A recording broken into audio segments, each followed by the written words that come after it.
Jeux, confidence. Un podcast qui parle de jeux, mais aussi d'autres affaires. Hey, salut tout le monde! Bienvenue, épisode 36 de Jeux confidence. Toujours un Nicoton au micro qui vous parle et qui va vous entretenir tout au long de cet épisode qui concerne les jeux de société, mais aussi d'autres affaires. Donc, je suis en route pour le travail en ce 12 septembre, si je ne me trompe pas. Petite fraîche, là, ce matin, on sent l'automne qui s'en vient, là, les petites doudounes en laine, puis les petits feux de foyer sont pas loin. Je sais pas si on va avoir d'autres petites canicules surprises comme on a eu récemment. Je sais que l'été des Indiens aussi des fois, là, mais là, tout est un peu déflaboxé, débalancé, on sait pas trop. On dirait que le rythme auquel on est habitué est plus...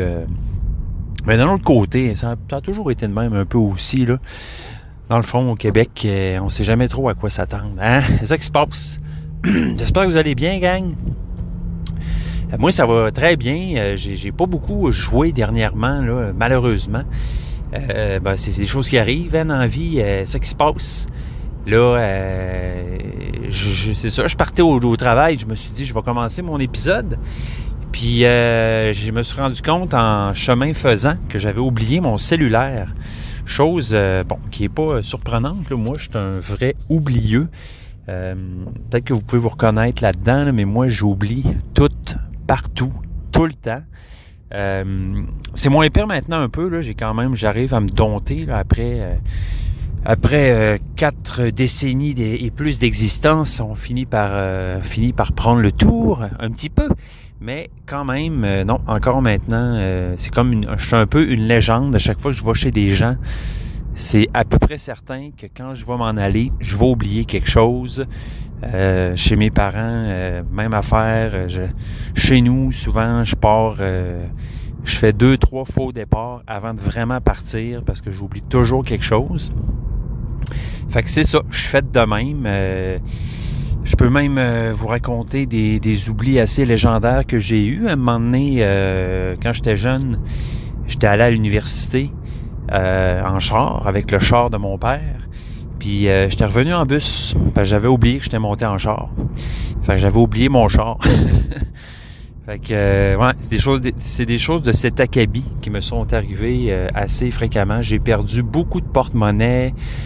Vous voyez dernièrement mon cellulaire, quoique là, d'habitude, je sais toujours comment c'est arrivé, c'est-à-dire que j'oublie l'objet quelque part, mais dans ce cas-là, mon cellulaire, là, c'était plus un ovni là, de disparition bizarre parce que j'arrive pas à comprendre comment j'ai pu perdre mon cellulaire en restant assis autour d'un feu. Mais bon, des choses qui arrivent, c'est des choses qui arrivent, mais c'est ça. C'est ça. Fait que j'ai plein d'anecdotes de ma... Je sais pas si c'est dû à quoi. Je pense que ça doit fitter avec la personnalité. Là, on est distrait, on est dans la lune. Moi, je me faisais appeler Nicolas la Lune quand j'étais au primaire, là, quand j'étais jeune, parce que j'étais tout le temps dans la lune, un rêveur. Hein, bon, c'est ça, c'était ce type de personnalité-là. Puis un peu, pas tout à fait groundé, peut-être, on pourrait dire. Là, on finit par se grounder en vieillissant un petit peu, là, mais je vais toujours garder, je pense, ce truc-là. C'est peut-être ça qui fait aussi que pour les jeux de société, j'en jasais avec ma blonde, là, parce que dernièrement, j'ai regardé mes statistiques, puis c'est pas si pire. Quand je joue, parce que ma blonde, c'est avec elle que je joue le plus. Puis ma blonde, faudrait d'ailleurs que je l'invite sur l'émission, là. Mais c'est ça, c'est vraiment une excellente joueuse qui est très bonne, qui pogne les jeux très vite. En particulier les euros, les jeux où on a du multitask à faire, plein de tâches à faire en même temps. Elle est super bonne là-dedans. Fait que 3/4 du temps, elle va toujours me battre à ces jeux-là. Puis mais ce que ça fait, moi, c'est quand je gagne, je suis vraiment content parce que ça arrive pas très souvent. Mais c'est ça, comme la dernière fois, là, j'ai gagné au Château de Bourgogne. Puis, mais c'est ça, je réalise qu'on jasait de ça. Puis c'est pas tant de gagner. Je pense que pour moi, qui est super important parce que j'aime ça quand ça finit chaud, en général, quand on sent que les scores, on était proches, puis il y a comme un suspense à la fin qui va gagner. Ça, c'est le fun.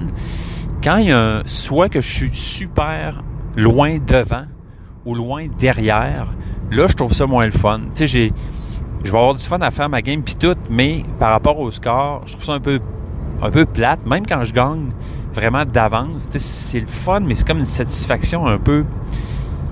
Je sais pas. Le fait que qu'il n'y ait pas de compétition vraiment, je trouve ça moins thrillant, je dirais.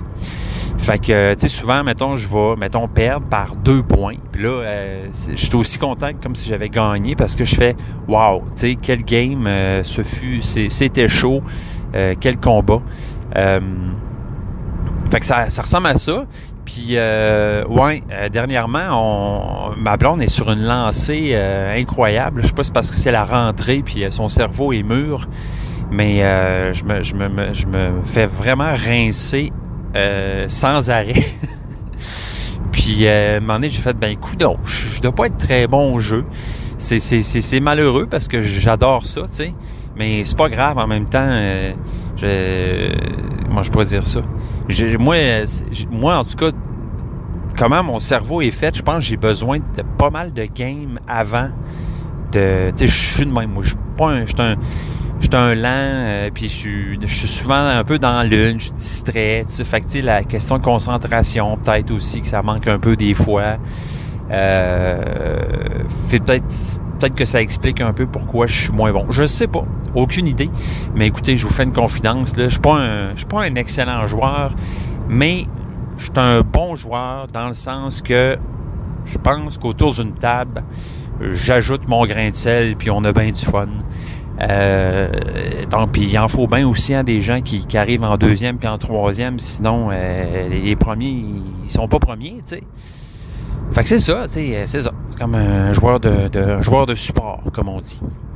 Fait que, ouais, c'est ça, dernièrement, par rapport à ces jeux-là, là où je me suis fait rincer, on a joué à Iki, donc un jeu qui se passe au Japon. Je ne sais pas si vous connaissez Iki. Donc, c'est une refonte, en fait, pas un remaster, mais ils ont republié ce jeu-là qui datait il y a longtemps, en tout cas, il y a quelques années. Puis, c'est un jeu, en fait, qui consiste en une rondelle. Donc, on se promène sur une rue marchande au Japon. Puis, il y a des étals avec des marchands, des actions, puis des marchands. Donc, nous, on va faire bouger notre Okayata, notre gros bonhomme samouraï à travers cette rue marchande qui fait un peu une rondelle, là. Puis on va s'arrêter à des étals pour faire des actions des actions diverses en fait. Donc collectionner des objets, faire travailler nos marchands parce qu'on peut engager des marchands en fait qu'on va placer. Puis ces marchands-là vont gagner de l'expérience en fait. Surtout s'il y a un joueur adverse qui fait affaire avec lui. Fait que s'il y a un joueur qui s'arrête à un étal puis qui fait l'action de ton marchand, ton marchand gagne de l'expérience. Puis éventuellement, avec assez d'expérience, ton marchand peut aller à la retraite et à chaque phase de revenu, c'est-à-dire ça marche par mois, ce jeu-là. Donc, à chaque 3 mois, il y a une phase de revenu. Puis là, on récolte tous nos trucs. Donc, c'est ça. Puis, donc, il y a des marchands qui vont rapporter des points de victoire. Il y en a qui vont rapporter du riz pour nourrir ton monde. Il y en a qui vont rapporter, c'est ça, plein de patentes. Puis comment ça fonctionne aussi, c'est un jeu qui est très restrictif aussi, parce que à chaque... en fait, il y a une mécanique là-dedans d'incendie qui appelle. C'est que 3 fois pendant la game, il va y avoir un incendie dans le marché. Puis cet incendie-là va starter à une place qui va être déterminée au hasard, selon des tuiles qu'on va tourner au fil de la game. Puis, si ton ou tes marchands sont dans le chemin de l'incendie, faut que tu arrives à combattre cet incendie-là avec ta force, en fait, une force de résistance aux incendies, si je peux dire, là, que tu vas pouvoir faire grimper tout au long de la game. Fait que le premier incendie va être un incendie pas trop puissant, le deuxième assez fort, puis le troisième très fort. Fait qu'il faut que tu arrives à avoir au moins égale ou plus de la force de l'incendie pour résister. Puis, ben, si tu résistes pas, ben, ton marchand meurt tout bonnement. Donc, toute l'expérience que gagnée, ça s'en va aux toilettes et tu perds ton marchand. Donc, ça peut être assez chien, merci. Fait que c'est ça, puis c'est très restrictif parce qu'à chaque tour, le premier joueur va toujours être celui qui a la meilleure force contre les incendies. Puis, ce premier joueur-là va décider, va mettre son petit personnage sur le nombre de déplacements qu'il va faire. Puis, il y a un espace de réservé. Autrement dit, tu peux juste mettre un personnage par espace. Fait que, tu sais, soit j'avance de 2 espaces, de 3 espaces, de 4 espaces. Fait que là, si un joueur pogne le nombre d'espaces que tu voulais avancer, ben, d'être un peu faite. Puis, la façon de contourner ça, ben, c'est de prendre un espace où tu peux avancer de 1 à 4 espaces, autrement dit, comme tu veux, sauf que tu n'auras pas de revenus si tu fais ça. Fait que tu as un malus si tu décides du nombre d'espaces que tu vas avancer. Fait que moi, c'est quelque chose sur lequel j'ai dû, dernière game en particulier, j'ai dû faire souvent parce que ça a donné souvent que l'espace que je voulais prendre était pris. Surtout qu'à 2 joueurs, là, il y a comme une mécanique là, où il y a toujours un espace qui est bloqué, anyway. Fait que c'est ça. Fait que c'est un jeu qui est très restrictif. Puis, faut que tu arrives là à monter ton niveau de force contre les incendies. En même temps, il faut que tu engages des marchands qui coûtent de l'argent. Puis, il faut que tu arrives à les nourrir parce que plus tu en mets sur le board des marchands, plus il faut que tu les nourrisses. Puis, si tu n'arrives pas à les nourrir, ben tu les enlèves du board. Fait que, tu sais, c'est assez c'est ça, là, punitif comme jeu. Il faut vraiment que tu sois à tes affaires, sinon pas de petit prix de consolation, mon homme, là, t'enlèves tes bonhommes de là, puis joue comme du monde, sinon joue pas pantoute, tu sais. Fait que on a fait 3 games en tout, je pense. Ma deuxième game, là, c'était arrivé très chaud, là, genre ma blonde avait eu 63, j'avais eu 61, d'affaires de même. Puis mais là, la dernière game, là, non, c'est ça, je l'ai échappé, là, puis je pense qu'en fait que dans ce temps-là, je sais pas si ça vous arrive des fois, mais on focus trop sur quelque chose. Puis là, on change pas notre tactique. Fait que moi, ça m'arrive. Je voulais absolument faire tel truc pour accoter ma blonde, mais je pense que j'aurais dû juste changer de tactique parce que j'étais toujours derrière et ça fonctionnait pas. Fait que bref, c'est ça. Écoutez, Iki, j'aime le jeu, je le trouve très beau, mais j'avoue que là, c'est ça. C'est un jeu vraiment qu'il faudrait que je joue, contrairement à ma blonde, plusieurs fois, je pense, pour vraiment arriver à être bon. Parlant de ça, j'ai rejoué beaucoup à Tapestry dernièrement. Je vous disais justement là, qu'à Tapestry, j'aimais ce jeu-là, mais j'arrivais pas trop à comprendre comment être bon. Puis je pense que beaucoup mon problème, c'est que j'avais juste pas assez joué. Donc, j'ai joué plusieurs fois. À date, je suis allé jouer sur BGA, en fait, pour me pratiquer. Parce que là, l'avantage de jouer sur BGA, c'est que, bon, premièrement, tu n'as pas à setter le board. Puis, tu joues du tour par tour. Là, fait que, tu sais, une game peut durer quelques jours.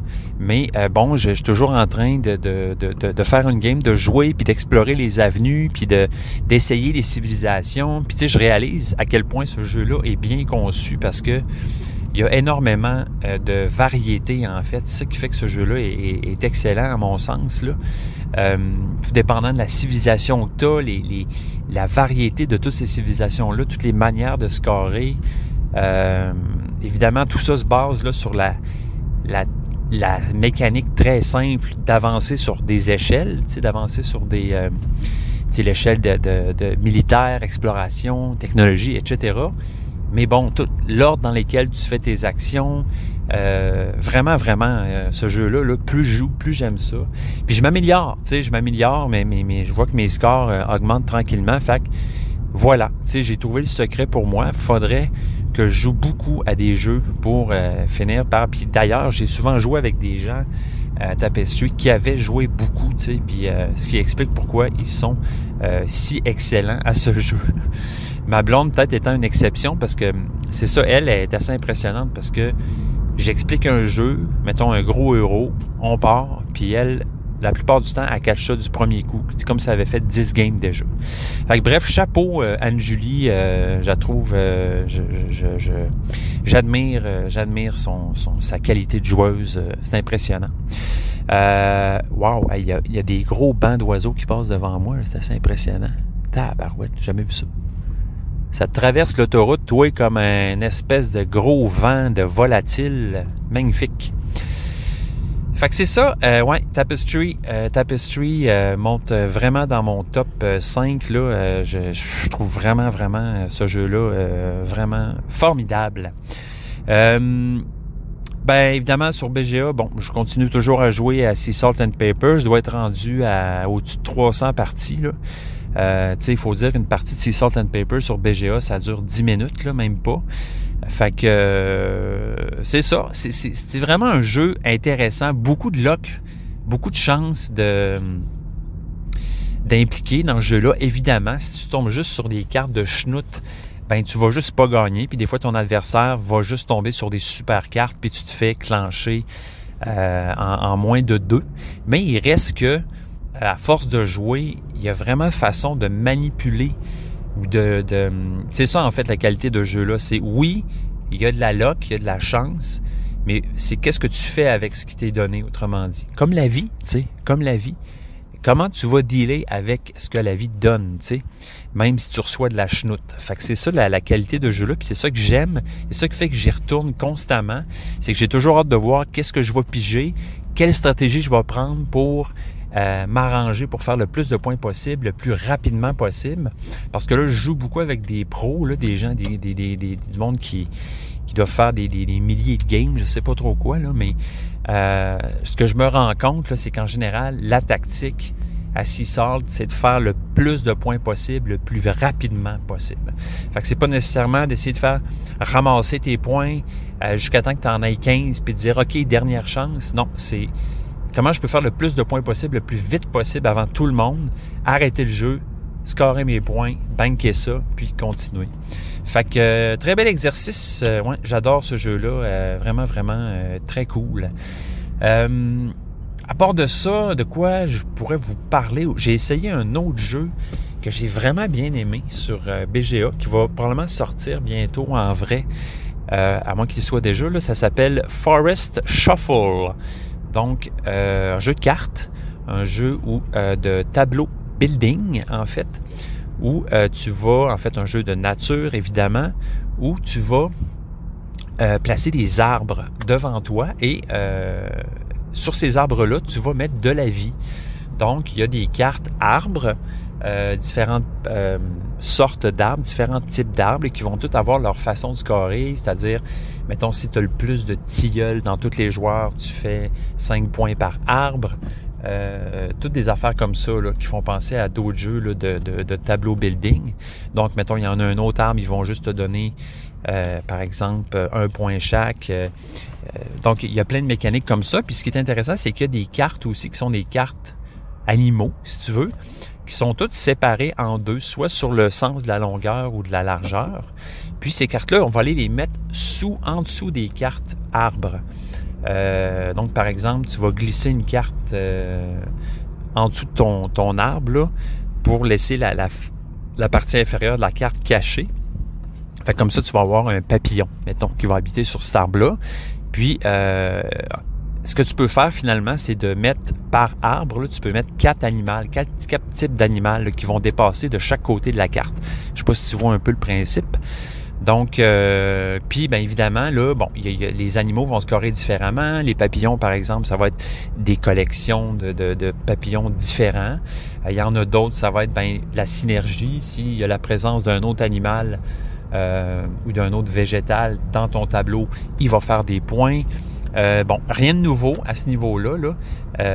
Rien de nouveau à ce niveau-là, bien sûr. Donc, c'est vraiment du tableau building, tout ce qu'il y a de plus standard. Mais j'ai vraiment trouvé que c'était super bien conçu, le jeu. Fait que c'est vraiment bien fait, en fait. Et souvent, ce qui se passe, c'est que pour... on va piger des cartes, là. Il y a toujours des cartes qui sont... un peu comme dans un marché central, un peu comme le jeu London, là, Londres.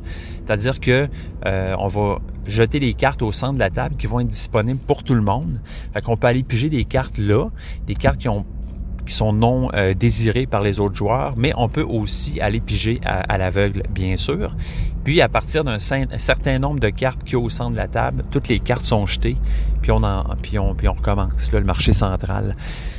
J'ai vraiment été agréablement surpris. Là, ce jeu-là faisait partie sur BGA, là, il y avait une espèce de festival du jeu de l'été, là, estival. Donc, à chaque jour, il y avait un nouveau jeu qui sortait sur la plateforme. Puis moi, évidemment, j'ai pas joué à... C'était trop, là, je veux dire, à un moment donné. Puis il y en avait plusieurs là-dedans qui étaient assez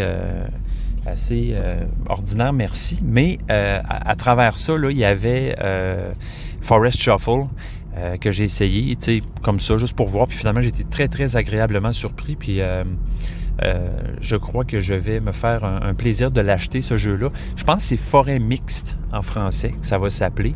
Puis si je me trompe pas, là, j'ai regardé ça avec ma blonde, puis c'est un jeu qui sera pas très dispendieux non plus. C'est juste des cartes super bien illustrées, là, puis vraiment, là, non, si vous aimez les jeux de tableau building puis d'animaux de nature, là, c'est un winner, là, très certainement. Puis c'est drôle parce que en fait, l'apothéose, si je peux dire, de tout ce mois-là de nouveaux jeux qui sortaient sur BGA, c'était l'extension de Sea Salt and Paper, donc qui va sortir très bientôt, imminemment, incessamment. Donc, ouais, c'est ça, l'extension qui est très, très intéressante, qui n'est pas une énorme extension, mais qui vient vraiment ajouter là, des tidbits, des petites affaires vraiment intéressantes dans le jeu, qui vient manipuler un peu la mécanique là, sans trop... Parce que mon inquiétude au début, c'était ça va-tu vraiment changer le jeu trop que ça sera plus pareil? Tu sais, des fois, ça fait ça, les extensions. Puis finalement, on est mieux jouer sans parce qu'on ne retrouve pas... le trip qu'on avait avec le jeu normal, là. Donc, ouais, finalement, j'ai déjà réservé, là, ça va être très cool. Là. Je vous en reparlerai d'ailleurs. Je ne l'ai pas essayé beaucoup, mais je vous en reparlerai en détail là, de cette extension-là. Ouais. Fait que là, j'ai perdu un peu mon idée. J'avais d'autres choses que je voulais vous jaser. Me retrouver mon idée, certainement. C'est drôle, cette nuit, j'ai eu une drôle de nuit. Je sais pas si ça vous arrive. Je sais pas si vous arrive. C'est sûr que ça vous arrive parce que vous êtes des êtres humains. Donc, genre de nuit où petit mal de gorge, quoi qui te gosse dans la gorge, tu sais, pas bien. Il y a de quoi dans ton corps là, qui se passe. Puis, la première moitié de la nuit, là, oublie ça, j'étais pas capable de dormir ou je dormais, somnolais, mais tu sais, ça moyen. Là, je sentais que je me reposais pas bien. Puis, finalement, j'ai fini par m'endormir aux petites heures du matin. Puis, je sais pas si ça vous fait ça, vous autres, mais moi, à chaque fois que je me réveille ou que je m'endors très tard, les dernières petites heures de la nuit, je me mets à rêver, mais des rêves lucides. Fait que je sais pas si vous avez déjà fait ça. Moi, je fais ça assez souvent, merci. C'est des rêves où tu sais que tu rêves puis que tu décides, en fait, tu décides de ce que tu fais, carrément. Donc, c'est comme des rêves dont vous êtes le héros. Écœurant. Moi, j'ai toujours fait ça. Beaucoup quand j'étais enfant, ado. J'en fais moins maintenant. Mais ça m'arrive encore. J'ai comme des périodes comme ça. C'est toujours écœurant parce que c'est le genre de rêve où, là, par exemple, je me suis mis évidemment à sauter puis à voler. Dans ce temps-là, la plupart du temps, ça fonctionne très bien. Là, fait que je me mets à filer dans l'air tel un Superman, mais sans la position des bras, parce que j'ai juste à me déplacer dans l'air. J'ai pas à mettre un point en avant. Ça sert à rien. Mais ouais, c'est ça. Fait que j'ai eu une première moitié de nuit vraiment en dol, mais la deuxième moitié, c'était le fun. C'était le fun. Les rêver lucidement qu'on vole puis qu'on saute 15 pieds dans les airs, ce jour, c'est pas plate. C'est pas plate. Mais tu vois, là, une autre partie du rêve, j'étais à Montréal puis je cherchais un dépanneur pour m'acheter des Halls. Puis je finissais par trouver le dépanneur, mais là, j'étais pas capable de payer avec ma carte. Il y avait un bug. Fait que ça, c'était un peu moins le fun. Fait que ça, c'est le type de rêve, là. Je gosse pour faire quelque chose et ça ne fonctionne pas. Et plus j'essaye, plus c'est compliqué. Fait que c'est ça. écoutez, je voulais juste vous jaser de ça. Hey, une autre confidence là, que je voulais vous faire. La bande dessinée que j'ai écrite, en fait, donc qui était faite à partir de mon texte de théâtre du nom de Hippo, va sortir le 20 septembre. Donc, c'est très bientôt. J'ai reçu la bande dessinée dans mes mains, chez nous. J'ai l'objet et je capote bien raide. Écoutez, j'en reviens comme pas là que j'avais participé à ce truc-là, ce projet-là, cet objet-là. Si ça vous intéresse, si vous aimez les romans graphiques, ben je vous encourage à checker ça. Ça s'appelle Hippo, H-Y-P-O, puis ça va sortir en librairie le 20 septembre normalement. On fait un lancement aussi, je ne sais pas si ça vous tente de venir me voir, ça va être le 30 octobre à Québec. Fait que je vais vous tenir au courant là, si jamais vous voulez venir me rencontrer en chair et en os, ben, ça va être une occasion de le faire, comprends-tu? Puis on va avoir bien du fun. Fait que voilà, superbe bande dessinée illustrée par Paul Bordelot. Vraiment, je voulais aborder de voir tout ça se manifester en dessin, en couleur, dans un livre, en papier. Je pense, en fait, puis à chaque fois que... c'est le genre de sujet qu'à chaque fois que je finis un podcast, je me dis, je peux pas encore parler de ça, gna. Fait que voici l'occasion rêvée. Donc, rien n'arrive pour rien. Et le temps de ce sujet est maintenant arrivé. C'était écrit dans l'univers. Donc, je vous parle là, en fait, ça concerne un peu les règles tacites, non dites qu'on a quand on joue à des jeux de société. Puis j'imagine que chaque groupe a un peu ses règlements par rapport à ça. Un exemple que je vous donne, un exemple niaiseux, ça serait genre, je sais pas, déterminer c'est qui le premier joueur ou qui ramasse le jeu, qui l'installe, qui l'explique, ces affaires-là. Mais en allant plus loin là-dedans, nous, un règlement en fait qui revient souvent, on l'appelle le Maxime Shampoo. Donc, on l'a baptisé comme ça. Donc, faire un Maxime Shampoo, c'est revenir en arrière, en fait. Donc, je demandais, vous, comment ça se passait, si vous permettiez ce truc-là, s'il y avait des, je sais pas, des règles non dites par rapport à ça. Nous, oui, en fait, là, parce que souvent, ça arrive souvent, mettons qu'un joueur va faire « Ah, c'est pas ça que je voulais faire, je peux-tu recommencer? » Donc, ça arrive à tout le monde, bien sûr. Puis, c'est ça, nous, à un moment donné, on s'est mis premièrement, à baptiser le move. L'origine de cette nomenclature, je vous l'expliquerai peut-être un jour, mais bon, on appelle ça le Maxime Shampoo. Puis nous, finalement, ce qu'on s'est dit, c'est OK, tu as le droit de faire un Maxime Shampoo, premièrement, juste un, et si c'est la première fois que tu joues à un jeu. Donc, souvent, c'est ça qui arrive. Au début, on connaît moins le jeu, puis là, on se dit, bon, on va y aller de même, là, tu as le droit de recommencer, là, tu connais pas le jeu, fait que fais ton Maxime Shampoo, mais après, c'est fait. Fait que c'est comme ça qu'on a fini par nommer la chose, puis installer un système là, pour que ce soit clair, en fait, là, que justement, on n'a pas le droit de revenir en arrière. Puis la plupart du temps, bon, ça implique aussi certains détails, dans le sens que si tu fais un Maxime Shampoo, c'est mettons, tu sais, il n'y a pas eu le temps d'avoir un tour de table, tu reviens pas genre 3 tours en arrière ou 2 tours en arrière, tu reviens juste un tour en arrière, puis attends pas trop, tu sais, parce que sinon, justement, ça implique que tous les autres joueurs après doivent annuler leur truc. En tout cas, bref, ça change un peu la dynamique du jeu, puis les pièces qui ont bougé, etc. Donc, le Maxime Shampoo doit être fait rapidement, donc pas trop tard.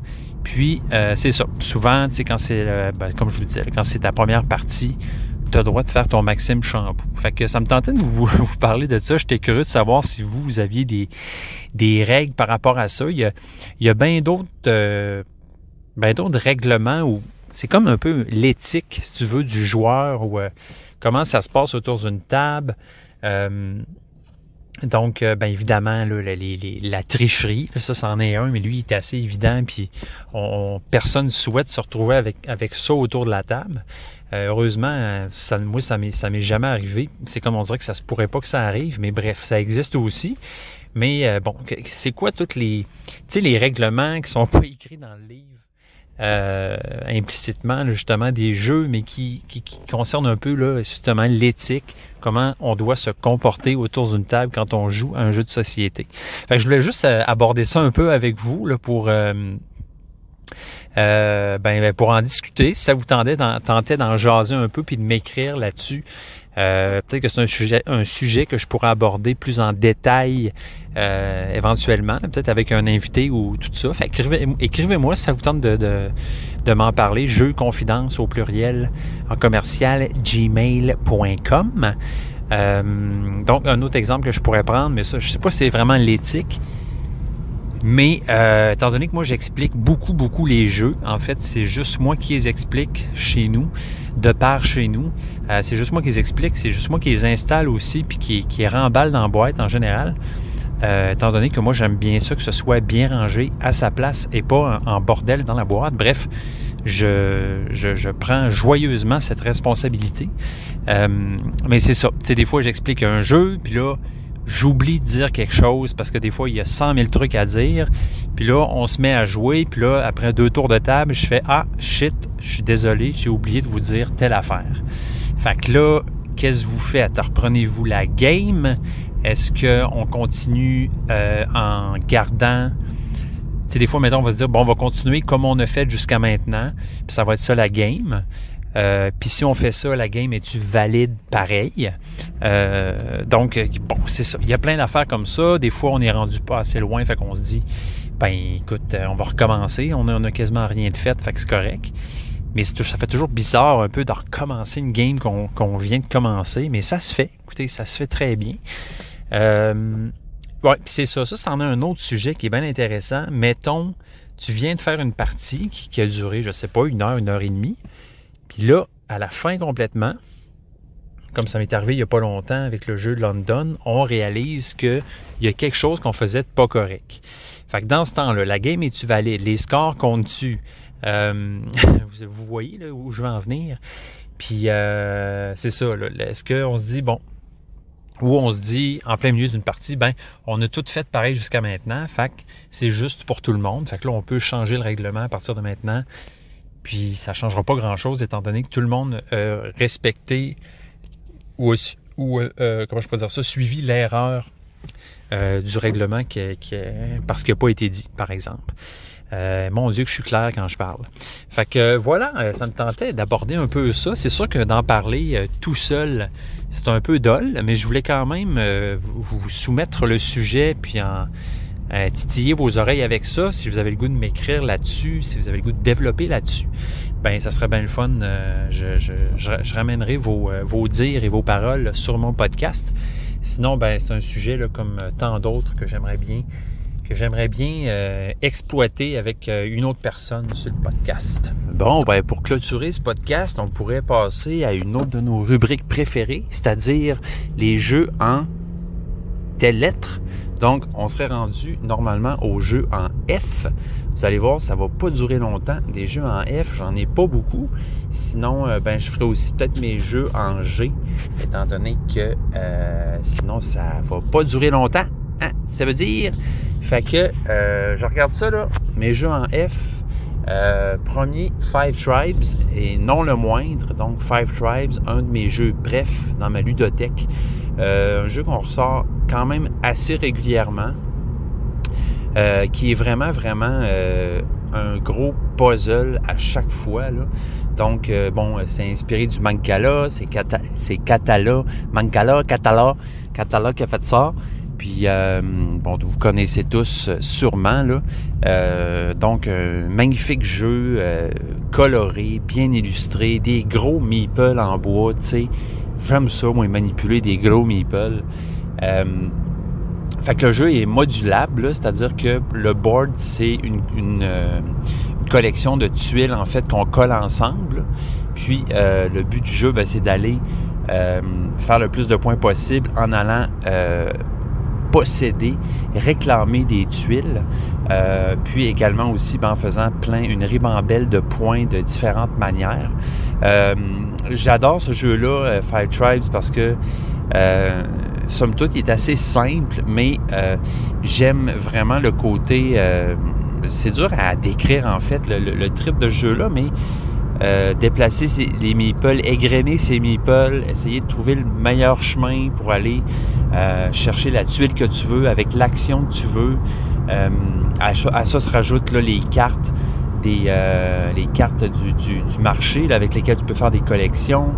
Les djinns aussi qui vont te donner des pouvoirs. Bref, à chaque fois qu'on sort ce jeu-là, c'est un gros succès. Puis un gros creux du coco aussi souvent, là, parce que, c'est ça, c'est un jeu où à un moment donné, comme un ami me disait, faut pas que tu sois quelqu'un qui souffre quand même d'analysis paralysis, parce que tu peux bloquer à un certain moment dans ce jeu-là, à un moment donné, parce que tu te dis, qu'est-ce que moi faire, par quelle direction je vais aller, puis tu essaies d'évaluer aussi les chemins, tous les chemins que tu peux prendre, là. Vraiment, vraiment, vraiment le fun. J'ai vraiment hâte d'essayer les extensions. Là.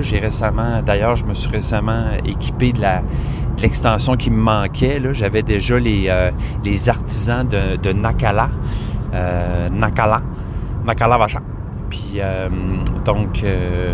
l'autre aussi, là, j'ai récupéré la deuxième boîte. Là, je ne me souviens pas du titre exact. J'en ai trop. Donc, voilà. J'ai même entendu dire, je jasais de ça avec ce très cher Guillaume Boudreau. Guillaume qu'on a eu sur le podcast, là, qui nous a parlé de son superbe jeu Ruse. Puis, il disait que lui, il avait même réussi à récupérer des cartes, là, des espèces de hors-série. Des djinns là, qui sont jamais retournés en impression. Bref, j'étais un peu jaloux parce que je me disais, shit, il y a des cartes que personne d'autre a ou presque personne. Je me souviens pas exactement c'était quoi là, le nom de ces cartes-là, mais bon, c'était comme une mini-série de djinns qui était sortie. Des cartes uniques. Donc, très cool. Donc, ensuite de ça, dans les jeux en F, j'ai Flying Goblin. Donc, Flying Goblin, un jeu que je me souviens plus trop qui m'avait conseillé ça, mais c'est un jeu que j'avais acheté pour les enfants, qui est très, très drôle en fait, là, qui est un jeu où la boîte elle-même sert de board pour le jeu. En fait, tu montes tes petits cartons dans la boîte une fois qu'elle est ouverte, puis ça te fait comme un espèce de château, en fait, de donjon avec différentes pièces. Puis tu remplis ces pièces-là avec soit des diamants, soit des pièces d'or. Puis le trip du jeu, là, c'est de catapulter tes gobelins dans la boîte en essayant d'arriver à l'endroit que tu veux pour récupérer ce que tu veux, c'est-à-dire soit des diamants, soit de l'or. Tu peux débarrer à demander des nouveaux gobelins, fait que tu as plus de gobelins que tu peux lancer. Le concept est vraiment très drôle, là. C'est avec des petites catapultes, là, tu lances ton petit meeple de gobelins dans la boîte, puis des fois, il y a une tour au milieu, là, une tour super dure à atteindre. Si jamais tu tombes là-dedans, t'as des super bonus, là. Ça marche très bien avec les enfants, là. Si vous avez des enfants qui aiment les jeux avec de l'action où ça bouge autour de la table, là, puis c'est ça, là, l'action de catapulter son gobelin, là, c'est très cool. Flying Goblin. Sinon, pour les gens F, après, il y a Forbidden Desert. Je vous en ai parlé il n'y a pas si longtemps, là, un jeu coop. Quand tu es dans un désert, il faut que tu réussisses à rassembler les parties d'une machine volante avant de te faire ensevelir par la tempête. Donc, un petit jeu coop bien sympathique. The Fox in the Forest, un jeu qui n'a jamais levé chez nous. Le jeu de cartes, en fait, je sais qu'il existe en duo aussi, mais je comprenais pas parce que je pensais que le jeu de base était déjà un jeu à deux. Bref, c'est un jeu de levée, là. Mais ouais, je sais qu'il y en a certains qui l'aiment bien, mais non, nous autres, après plusieurs essais, il reste définitivement pas mal tout le temps sur les tablettes. Donc, pas un succès pour nous, Fox in the Forest. Les jeux en G, après ça, Ginkgopolis. Donc ça, c'est un jeu que j'aime beaucoup. Un jeu, une bête étrange, en fait, un jeu qui ressemble à rien. Si je ne me trompe pas, c'est le même designer qui a fait Carnegie, si je ne me trompe pas. Je reviens là-dessus, là, mais là, puisque là, je ne peux pas consulter rien, là, je parle juste de mémoire. Mais bref, Ginkgopolis, c'est un jeu où tu construis une ville, entre guillemets, avec des tuiles. Puis, ces tuiles-là, tu vas pouvoir les mettre en hauteur aussi. Donc, c'est vraiment un jeu particulier où chaque tuile est associée à une carte. Puis dès qu'on construit une tuile, bien, il faut rajouter cette carte-là, la manche suivante dans le jeu. Puis en pigeant cette carte-là, là, on peut aller chercher des ressources sur cette carte-là ou construire. En tout cas, hey boy, ça fait un bout que j'ai joué. Mais si j'en parle, puis vous reconnaissez ça, là, vous savez c'est quoi. Ginkgopolis, c'est un jeu qui est sorti il y a plusieurs années. Puis qui avait bien gros pogné, en fait. Puis finalement, ils ont décidé de reprinter le jeu là, parce que il était beaucoup en demande, puis le monde n'en trouvait nulle part. Donc, je prévois bien d'y jouer bientôt à Ginkgopolis. Là, quand je ferai ça, je vous en parlerai plus en détail, là, au lieu de vous faire un espèce de petit résumé poche comme je suis en train de faire là. Ginkgopolis, très cool.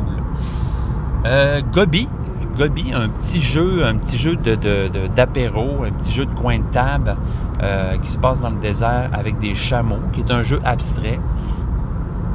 Lui, ça fait un méchant bout que j'ai joué. Si vous ne le connaissez pas, c'est peut-être tout à fait normal, là. C'est pas un jeu qui a levé énormément. Je connais certaines personnes qui l'ont même haï de tout cœur. Mais moi puis ma blonde, on aime bien ça, Gobi. Une fois de temps en temps, là, c'est sympathique. C'est vraiment un jeu abstrait qui marche sur une espèce de damier avec des chameaux. Je vous en dis pas plus. Si j'en rejoue, je vais vous en reparler plus en détail. Mais nous, Gobi, on a bien aimé ça, là. C'est un petit jeu méconnu qui mérite à être connu, mais peut-être pas par tout le monde. Attendez un petit peu, là, je vais aller voir les détails là, sur Gobi. Gobi. Donc, Gobi, 6.4 sur 10 sur BGG. Bon, c'est pas non plus l'horreur, là, mais bon, on voit que c'est pas non plus le meilleur des jeux. Un jeu de 2 à 4 joueurs, une quarantaine de minutes. Donc, c'est Sean Graham puis Scott Huntington qui ont fait le jeu, et illustré par Maude Chalmel.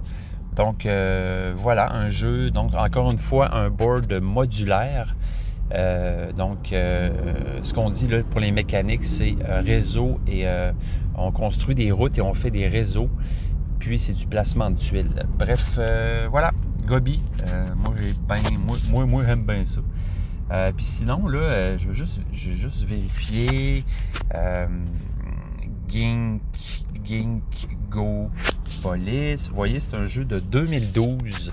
Puis l'auteur, 7.5 sur 10. L'auteur, c'est Xavier Georges. Donc, Xavier Georges, effectivement, qui a fait plus récemment Carnegie, effectivement, et le jeu Troy Dice. Troy D. Sinon, il a fait aussi... Bon, non, les autres jeux, je ne connais pas.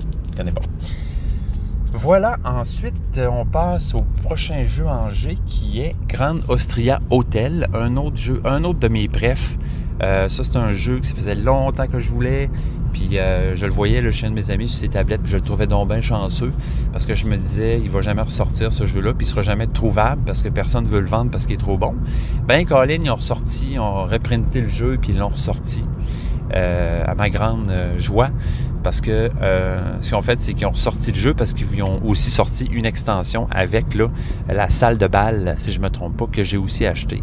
Encore un jeu que je m'en veux de ne pas avoir rejoué depuis un petit bout, mais moi, je tripe beaucoup sur les jeux de gestion de commerce. Fouille-moi pourquoi. Puis gérer des hôtels un peu comme les tavernes, là. Les tavernes de la Vallée Profonde ou bien le Grand Austria Hotel, là, gérer un commerce de breuvage et de chambre, je trouve ça cool. Fait que, ouais, Grand Austria Hotel, un très bon jeu, excellent. Très hâte de le rejouer pour essayer de clencher ma blonde à ce jeu. Ensuite, Great Western Trail, donc jeu qui n'a pas besoin de présentation. Un jeu d'Alexander Pfister. Gros succès, nous autres on adore ça aussi. Dernièrement, on a rejoué à Boone Lake, qui est du même auteur, donc qui n'est pas sans rappeler Great Western Trail là, par rapport... Bon, les mécaniques sont un peu différentes, mais l'univers, là, l'iconographie, tout ça, ça se ressemble beaucoup. Fait qu'on a vraiment le feeling d'être dans les mêmes... le même univers, je dirais, là. Mais, ouais, Great Western Trail, vendre des vaches, essayer d'atteindre les villes les plus lointaines avec la locomotive, construire nos bâtiments sur le parcours, faire payer les gens qui passent sur nos bâtiments, taxer les gens. Très le fun ce jeu-là, Great Western Trail. Dernière partie, si je me souviens bien, j'ai gagné. Donc vous voyez, des fois je gagne. Puis c'est vraiment... des fois on a toujours peur que ce soit un peu long. Mais à 2, c'est pas si pire. Là. Mais c'est vrai que j'aimerais ça m'en aller faire une bonne game de Great Western Trail à 3 ou à 4. Là. J'ai bien hâte de rejouer à ce jeu-là. C'est vraiment un bon jeu. Il y a d'ailleurs, j'ai l'extension, encore une fois, que j'ai pas essayé. Là. Le nombre d'extensions que j'ai pas essayé, là, c'est un peu criminel. Après ça, Gugong. Fait que ça, j'en ai parlé au début de ce podcast, je me souviens. Un jeu qui se passe en Chine où on fait des cadeaux, où on est corrompu et on fait des cadeaux à l'empereur pour pouvoir monter dans l'échelle sociale. Nous, on adore ce jeu-là parce qu'on le trouve unique en son genre. Donc, c'est vraiment une mécanique là, d'échange de cartes qui est vraiment, vraiment tripante. Le jeu est magnifique aussi, très beau. Donc, un autre jeu encore que j'ai hâte de rejouer, Gugong. La dernière game qu'on a faite, on avait eu du fun. C'est sûr que c'est pas tout le monde autour de la table. Il y a un des bodés autour de la table qui avait moins aimé ça. Là, puis la game avait été un peu assombrie à cause de ça. Là. Pas juste ça. Là, si vous vous rappelez bien, je vous avais parlé. Là, je sais pas pourquoi c'est le souvenir qui me revient avec ce jeu-là. Là. Je sais pas si ça vous fait ça, vous d'ailleurs, là, des jeux qui sont comme marqués d'un souvenir. Là. Mais ce jeu-là, on avait joué, puis juste avant, il y avait eu une espèce de discussion politique là, qui avait un peu dérapé, genre, parce que on avait un joueur qui était avec nous, qu'on connaissait pas beaucoup. Puis, bref, on n'aurait juste pas dû aborder ce sujet-là. Puis, finalement, s'en est suivi une discussion assez... je dirais, assez plate, là, qui s'étirait trop longtemps. Bref, ça a un peu gâché notre soirée, finalement. Fait que quand on s'est mis à jouer à ce jeu-là, après, le cœur n'y était pas pour tout le monde. Mais, justement, on a le goût. Moi, j'ai hâte de rejouer pour effacer ce souvenir-là, parce que le jeu est le fun, puis on n'y avait pas rendu tout son mérite cette soirée-là. Voilà! Gang, ça fait le tour pour les jeux en G. Fait que le prochain coup, on passera aux jeux en H. Sur ce, écoutez, je vous souhaite une bonne semaine, une bonne 2 semaines. Là, au point où j'en suis, je sais jamais là, si je vais être capable d'arriver à faire un podcast une fois par semaine, comme je le faisais avant. On dirait que je pensais que... tu sais, quand j'étais à l'école, là, je me disais, hey, une fois que je vais travailler, là, ça va tellement aller mieux là, pour faire des podcasts. Mais finalement, on dirait que c'est le contraire. Je sais pas trop pourquoi. J'ai l'impression que, je sais pas, j'ai moins de temps? Peut-être, hein? Peut-être, ça se peut très bien. Mais bon, il y a aussi le fait là, que j'ai moins eu la chance de jouer dernièrement où, en fait, j'ai joué, mais beaucoup au même jeu. Fait que, tu sais, ça me tente pas de vous reparler tout le temps des mêmes affaires. C'est sûr que non. Mais bref, hein, on trouve toujours le moyen de moyenner puis de parler d'affaires. Fait que, écoutez, je vais m'enligner là, pour essayer des nouveaux jeux. Là. J'ai le goût de jouer à Barcelona, entre autres, là, qu'on a. Puis Sleeping Gods aussi. Je voulais commencer ma game là, avec mon gars. J'ai des projets sur la table. Là. Fait que je vous tiens au courant pour ça. Puis évidemment, là, quand je vais trouver le temps, là, faire des petits entretiens, comme je vous parlais avec des gens, là, si j'arrive à me trouver des moments là, pour faire ça. Fait que portez-vous bien, gang, puis on se voit bientôt. Bye bye!